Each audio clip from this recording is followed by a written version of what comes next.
জামাতে দাঁড়াই গেছে, ইমাম সাহেব সূরা ফাতিহা পড়তেছে ফরজ সালাতে ফজরে, তিনি আইসা সুন্নতটা পড়লো, ইমাম সাহেবের দ্বিতীয় রাকাতে যাই একবার শেষ বৈঠকে যা তুললো, কি করলো সে কি করলো, তার ফরজ সালাতের ইয়েও পায়নি।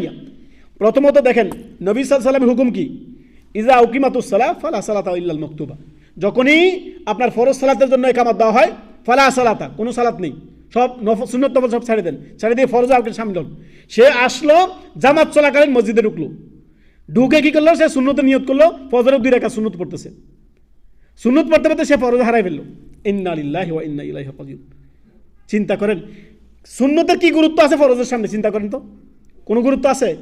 আপনি সুন্নতটা তো পরে পড়তে পারবেন, সুন্নতটা আপনি ফরজ শেষ করেন, তারপর ইমাম সাহেব জামাত চলাকালীন ঢুকে সে সুন্নত নিয়ত করতেছে, অথচ জামাত চলতেছে। অথচ এগুলো আমাদের মোল্লাদেরকে জানা উচিত না? হানাফি মাযহাবের ঢিলা ফতোয়া আছে যে এইভাবে পড়ো।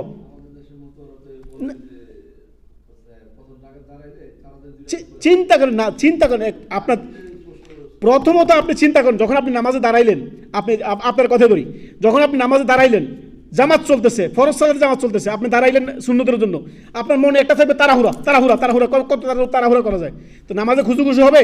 অথচ আল্লাহ তাআলা বলেন ক্বাদ আফলাহাল মুমিনুন আল্লাযীনা হুম ফি সালাতিহিম খাশিউন, মুমিনরা সফলকাম যারা সালাতের মধ্যে খুশু বিনয়ের সাথে নামাজ পড়েছে, তো বিনয়ী হয়ে আসবে, কত তো দ্রুত শেষ করা যায়।